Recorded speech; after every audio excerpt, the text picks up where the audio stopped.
This is my first time to build a military armor and a ground-based vehicle. And to begin this remarkable step, as always, practice disinfection first to avoid the spread.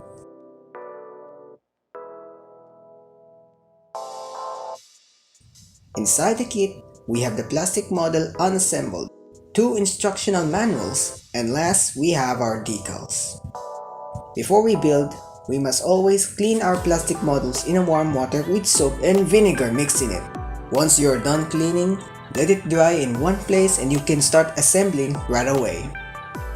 During the course of the build, we will discuss now a small history of this particular model, so that we can learn about it together while we assemble it to its fruition. If you want to know more about the sources that I got in the making of this video, links is in the description. Don't forget to subscribe, click the notification bell icon so you don't miss the beat. Anyways, let's not further ado and let's learn about this tank. The M5A1 Stuart light tank, or in US designation as Light Tank M5A1 or in British as Stuart 6, is the last line of the modification for this M3 Stuart light tank family being used. The term Stewart was from the American Civil War Confederate General J.E.B. Stewart, in which was used in both M3 and M5 tank lines. It was supposed to call this modification as M4, but because the designation was already used in the form of M4 Sherman medium tank, they quickly changed to M5 instead to avoid confusion.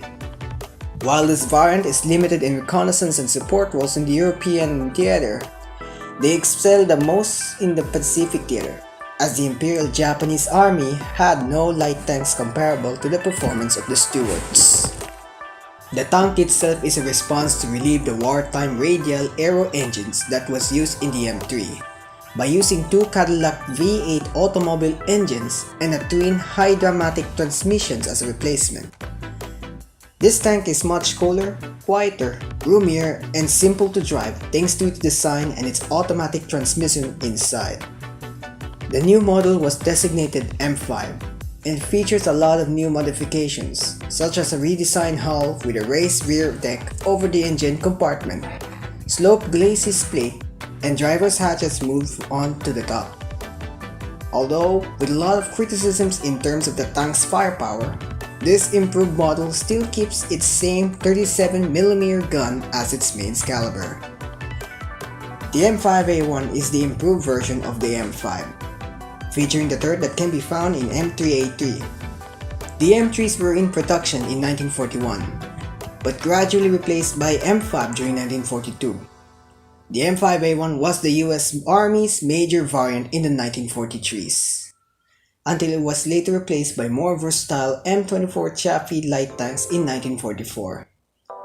Overall, there are 6,810 M5A1 were produced, and were in service in multiple nations, including the Republic of China and the British. However, this variant carries on to service post-World War II by numerous countries.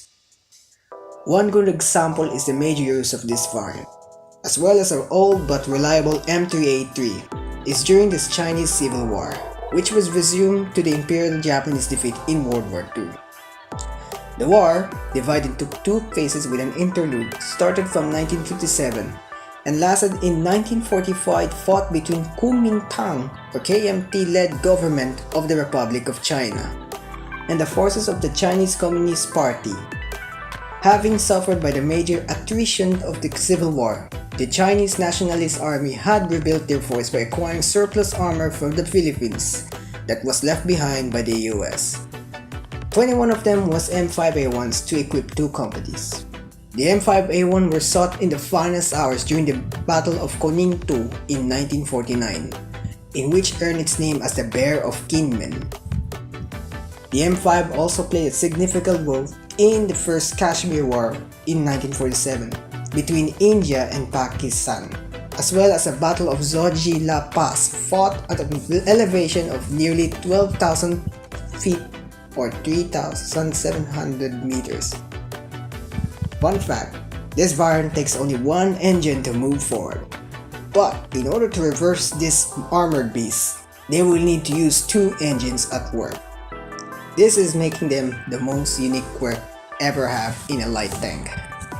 And that's a small history of the M5A1 light tank.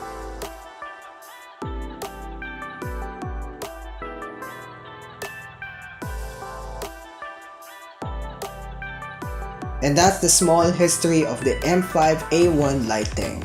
As always, link is in description if you want to know the sources that acquired for it.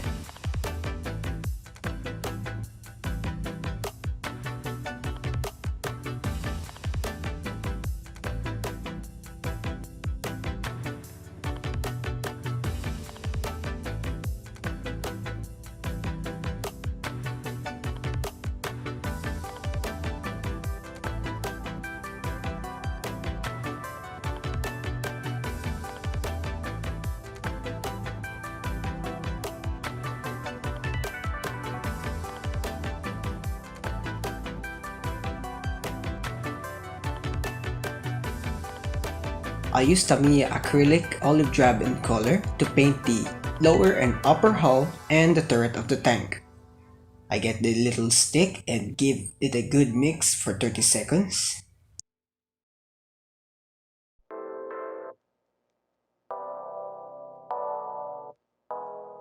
And get my dropper to apply 1 part paint, 1 part water, and mix them to get it thin.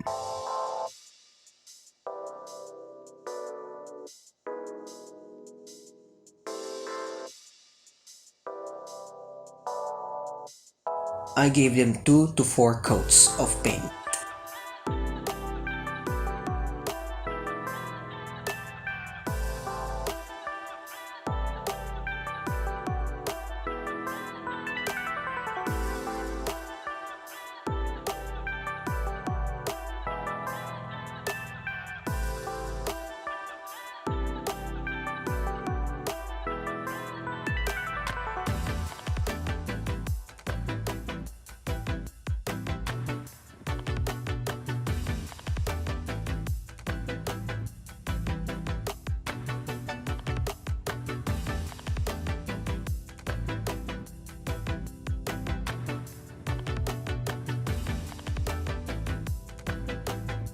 I also paint the wheels and the gear tracks of the tank. Once all parts is dried, I start assemble the drive shaft, starting the drive sprocket, then the idler wheel,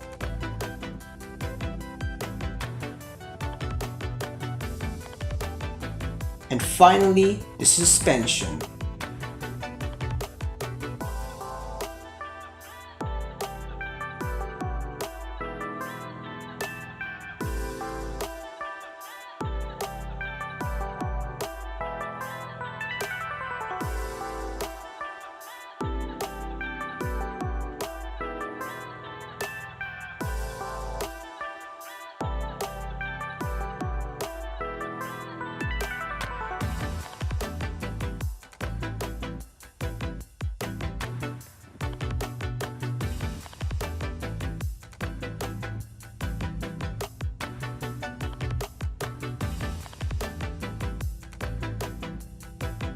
The drivetrain of the tank is done. Now to apply the tracks together. To do that, I will hit the screwdriver and melt the pin that's connected to the 2 tracks altogether to form a whole set of tracks. And after I completed the track, I will now apply it to my tank.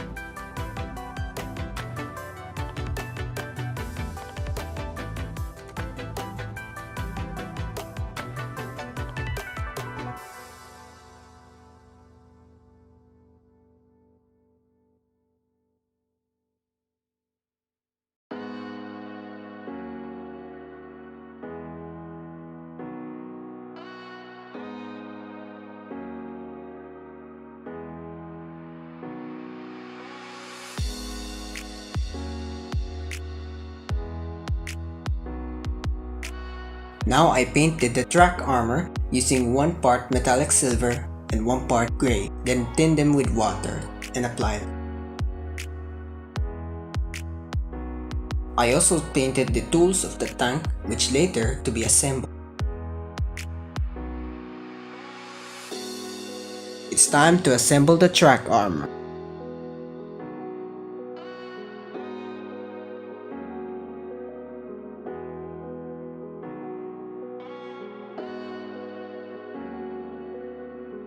I used little black on my metallic gray leftover to make a gunmetal. And I start brushing now on the guns of the tank.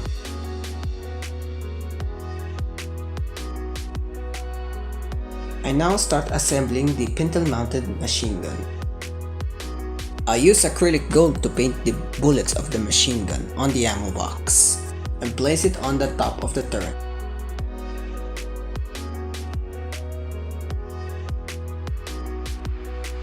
Now to make the antenna, I take a piece of sprue and then hit them in the T-candle and stretch them a little bit to give an extended long thin line of plastic.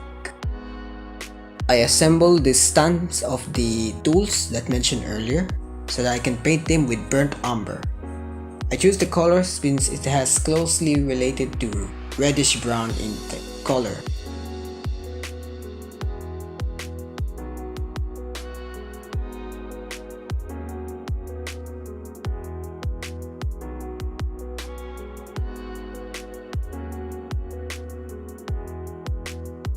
For the sandbags, I mix burnt umber and raw sienna to create a beige or sandbag colored texture. After all the accessories had dried its paint, it's time to assemble them into the tank. I use an acrylic white to paint the lights and red for the tail lights and use a clear glue and dab it over it to create a glass lens effect. Now my favorite part. It's time to apply the decals of the tank. I apply a clear coat on the areas to be decal using 1 part clear glue and 1 part water.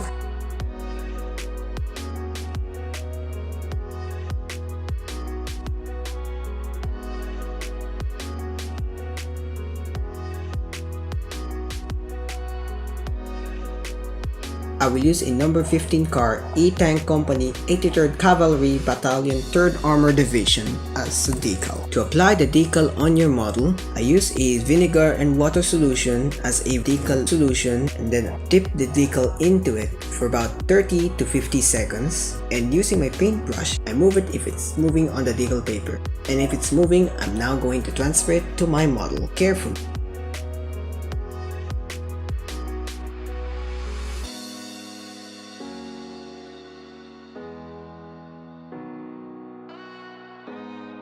Using a Q-tip or a dry brush, I will brush onto it to contour the decal into the surface of the model. This way, to avoid the silvering effect.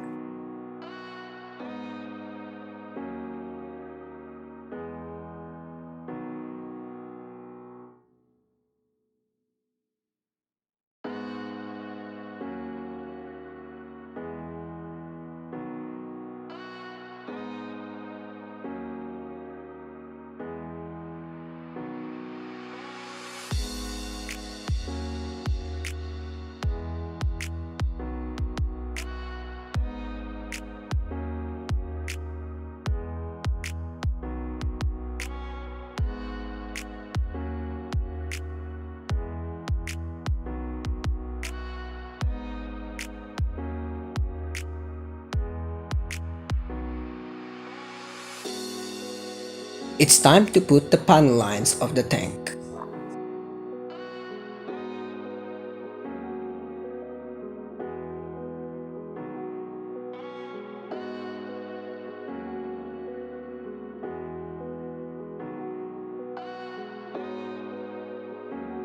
After additional finishing touches and weathering of the decals, the model is finished.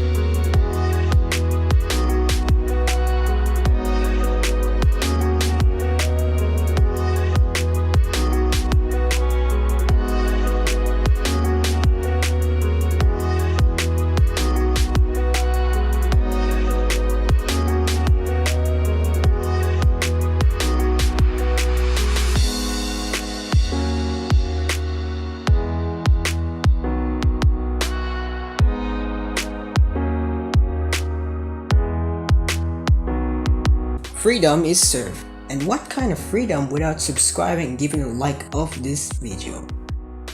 I hope you enjoyed this video. Stay tuned for the part 2 of this build, in which we will build the figurines of the tank model. See you guys, thank you for watching, and be safe always.